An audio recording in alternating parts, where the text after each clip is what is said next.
Fala galera, sejam bem-vindos a mais uma aula de processo civil. Meu nome é Felipe Rossi e hoje nós vamos falar de cumprimento de sentença e execução. Se liga, quando a gente fala de cumprimento de sentença, nós estamos falando de uma exigência de um título executivo judicial. Então, nós vamos começar com base no artigo 513 e seguintes do Código de Processo Civil. Para isso, vamos começar do começo. O básico, ele te garante pontinhos na OAB. Quer ver? Como começa um cumprimento de sentença? Obviamente, tu tem a formação de um título executivo, então teve uma sentença, o juiz sentenciou alguma coisa, decidiu. Será que vai ser o juiz que vai falar, ei, rapazinho, tem um crédito para tu receber? Ele vai lá na tua casa te avisar, ele vai pegar, acho que vou dar início ao cumprimento de sentença para fulano, tadinho. Não. Então, como que inicia-se o cumprimento de sentença? A parte precisa provocar o juízo para que se proceda o cumprimento de sentença. Assim como a gente fala na inicial, onde há o princípio da inércia, no cumprimento de sentença nós temos que provocar o juízo. E a estrutura dessa peça de cumprimento de sentença, ela é muito semelhante com o que a gente já estudou em petição inicial. Então nós temos ali, eu inicio por meio de uma provocação e a minha estrutura é CQQ, FDP, VA. Professor, já ouvi isso. Competência, aonde se processou, número do processo de referência, qualificação da parte exequente, qualificação da parte executada, fato do processo, o que aconteceu nos autos, fulano entrou com uma ação contra ciclano, foi condenado Beltrano ciclano a tanto, teve recurso, majorou os honorários, chegou ao STJ, certidão de trânsito julgado, data tal. É o breve relatório do direito. O título ele tem que ser certo, líquido e exigível. Então, certo, eu tenho um comando, líquido porque já foi feita a liquidação dos valores, e exigível, deveria ter sido pago e não foi. Então, eu demonstro esses elementos e apresento o demonstrativo de cálculo, a memória de cálculo, eu faço a atualização dos valores e anexo a planilha aos autos.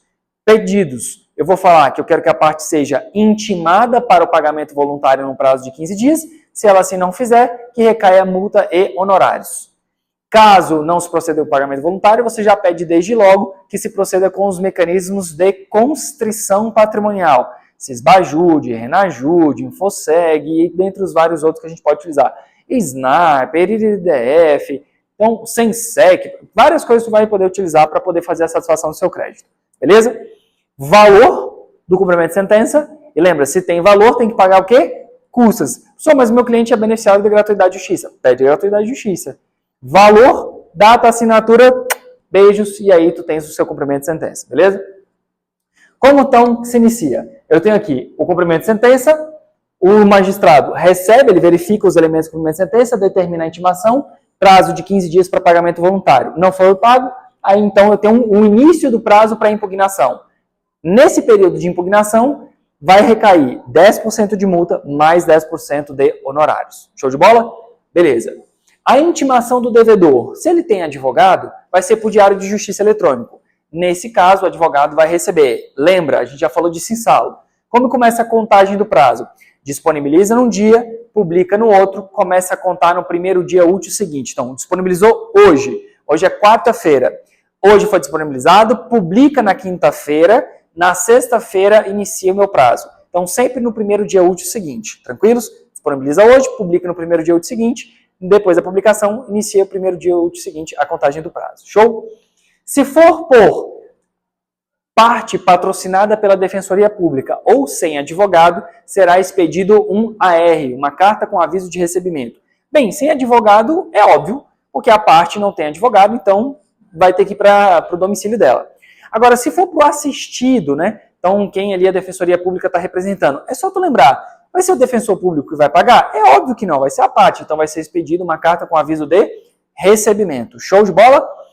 E se eu estiver falando de pessoa jurídica que tem o dever de manter o seu endereço eletrônico e ela foi réu no processo, pode ser designada a intimação por via eletrônica. Réu que foi por via de citação predital, de igual forma. Agora um ponto importante também já cobrado em prova. E se a parte modificou, alterou o seu domicílio, e o AR foi para o local errado. Isso quer dizer que o processo não vai começar, não vai continuar? E aí? Turma, lembra, é dever da parte, quando da alteração do seu domicílio, informar o juízo. Isso não é problema do autor, é problema da parte que deveria comunicar o juízo. Fique atento com relação a isso, beleza? Cumprimento de sentença, vamos lá. Uma pergunta muito comum. Professor, o processo foi arquivado e eu não dei sequência ao cumprimento de sentença. Agora eu quero retomar. E agora? Eu posso? Veja, gente. Se o processo ele foi arquivado, tu vai ter que fazer uma petição de desarquivamento e vai seguir. O prazo prescricional do cumprimento de sentença é equivalente ao título. Então, se eventualmente o processo foi arquivado, faz uma petição, desarquiva e segue o cumprimento de sentença, naturalmente. Agora, tem alguns ônus. Por exemplo, determinados tribunais vão cobrar para fazer esse desarquivamento. Então, tem uma taxazinha. Outros não. Mas o ponto importante é a comunicação do ato. Por quê? Se tiver passado 1 ano do trânsito em julgado, essa intimação vai ter que ser pessoal. Então, não vai mais para o advogado, digamos que a parte tinha advogado. Não vai ser mais para o advogado. Vai ter que ser expedido um AR, uma carta com aviso de recebimento, para falar da sequência do cumprimento de sentença. Demora mais e tem uma custa mais. Beleza? Show de bola? Atenção, matéria super interessante. O ano é 2025, nós estamos em fevereiro. Então, até este momento, nós temos que, regra geral, o fiador, o codevedor, o devedor solidário, ele não pode ser incluso diretamente no cumprimento de sentença. Ele tem que participar da fase de conhecimento e então no cumprimento de sentença. E no caso de execução, ele pode integrar direto à execução. Só que nós tivemos, recentemente, um posicionamento do STJ em caso de ação renovatória em contratos da lei do inquilinato, onde o fiador poderia ser incluso somente no cumprimento de sentença. Foi um julgado, não é um precedente vinculante, mas fica aqui a ressalva para ações renovatórias no caso da lei do inquilinato, beleza? Como regra geral, não pode o fiador ou devedor solidário ser incluso exclusivamente, diretamente na fase de cumprimento de sentença. Remember, vamos lá, vamos lembrar de direito civil, parte de contratos. Os contratos eles podem trazer previsão de termo é uma data que eu sei que ela vai acontecer. Então, dia 31 de dezembro, vai acontecer? Vai. Mas e se fulano morrer? Vai acontecer de igual forma, é uma data prevista. É um evento futuro e certo. Se eu falo de condição, lembra? Condição do tempo. Amanhã vai chover? Não sei. Então, amanhã, evento futuro, e no caso vai ser incerto. E se eu estiver falando de encargo, é um valor ou uma obrigação que tu tens que fazer. Beleza? Então, sempre lembra desse detalhe. Se eu estiver falando de termo, condição ou encargo, e eu for fazer um cumprimento de sentença, um cumprimento de sentença, onde ficou consignado, a parte deve fazer uma obrigação de fazer, e então, após isso, poderá acontecer alguma coisa. Veja que tem uma condição. Então, se tiver uma condição para o cumprimento de sentença ou um termo, deverá ser cumprido. O título, ele tem que ser líquido, certo e exigível. Então, essa questão de ser exigível é o cumprimento de termo ou condição. Abson, mas pode? Pode, turma. Pode vir o título com um tipo de termo ou condicionante. Fechou? Topíssimo. Vamos lá. Títulos judiciais. Previsão do artigo 515. A gente está falando de heterocomposições, ou seja, teve alguém que julgou alguma coisa. Então nós temos ali uma sentença comum, vamos chamar de ordinária, que condena alguém a fazer alguma coisa. Nós temos homologatórias, nós temos o título ali que foi apreciado por um juízo, um formal de partilha. A gente vai ter alguma coisa ali que foi decidida por alguém, como regra, beleza? Nesses casos, nós também podemos incluir mais 3 elementos interessantes. Uma sentença penal condenatória com efeitos civis, fulano foi condenado penalmente, e a indenização de tanto.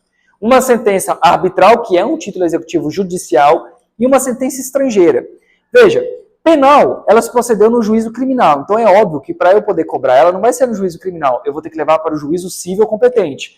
A arbitragem de igual forma. E no caso de uma sentença estrangeira, eu preciso de uma homologação, o exequatur, que é feito pelo STJ, e então ela vai ter essa força executória para a gente poder levar de fato ao cumprimento de sentença. Competência do cumprimento de sentença. Como regra, vamos lembrar do sincretismo. O processo é sincrético. Onde ele começou, ele dá sequência. E nós temos ali algumas regrinhas do Código de Processo Civil. Se começou direto no tribunal, competência originária, quem tem competência para o cumprimento de sentença? O próprio tribunal. Se eventualmente eu estou falando de uma questão de regra geral de sincretismo, o juízo que analisou em primeira instância.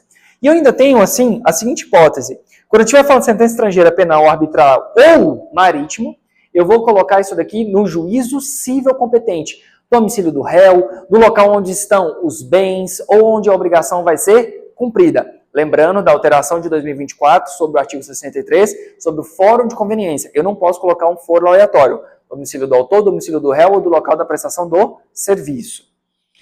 Caiu esse caso na OAB, então vamos comentar rapidinho. No caso da OAB, falava que Chiquinho era um menor, o pai morava em Recife, e ele morava... Recife, e o pai morava em BH. Aliás, o contrário. O pai morava em Recife e ele morava em BH. A sentença transitou em julgado em BH. E aí depois ele foi lá e mudou para São Paulo na época. E aí perguntava para ti, aonde vai se dar ou pode se dar o cumprimento de sentença? Aí vinha Recife, BH, São Paulo ou BH. Então, nesse caso, quando há alteração, a gente está falando da lei de alimentos, a gente tem uma parte suficiente, nesse caso, poderia ser tanto BH quanto São Paulo, porque quando o menor ele trocou o seu domicílio, a gente tem que lembrar da questão da competência em razão da pessoa e da matéria, que é envolvendo ao menor, alimentador mais matéria, ação de alimentos, e nós temos aqui uma hipótese de competência concorrente. Então, qualquer uma das duas poderia ser competente para. E aí, vamos lá. E olha só como interessante, agora vem para responder e ainda ampliar os nossos olhares. O cumprimento de sentença pode ser efetuado no domicílio atual do executado. Ah, professor, então no caso da criança poderia ser até Recife? Não, porque nós temos uma hipótese de competência absoluta no caso. No local dos bens ou no local da obrigação.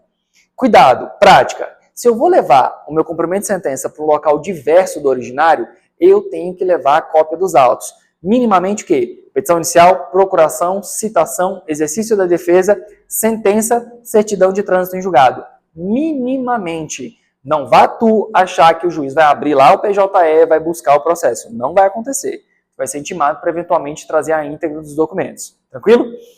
Agora vamos para uma questão prática. Protesto.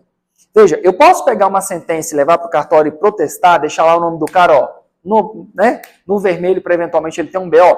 Pode. Só que como tu vais fazer isso? Veja, eu tenho que esperar o trânsito julgado e após o período para o pagamento voluntário. Eu pego isso aqui e aí eu falo, olha, excelência, ele não pagou no pagamento voluntário e eu tenho um trânsito julgado. Espeça uma certidão de crédito para fins de protesto. E aí o que vai ser feito? O magistrado vai colocar o número do processo, o nome das partes e o valor. E aí, então, tu podes levar no cartório. Ah, não é o magistrado que vai determinar? Não. É tu que vai pegar e vai levar no cartório, beleza? Tem custas no cartório, mas se eventualmente tu tiver gratuidade de justiça, o artigo 98 abarca os emolumentos cartorários, beleza? Show de bola?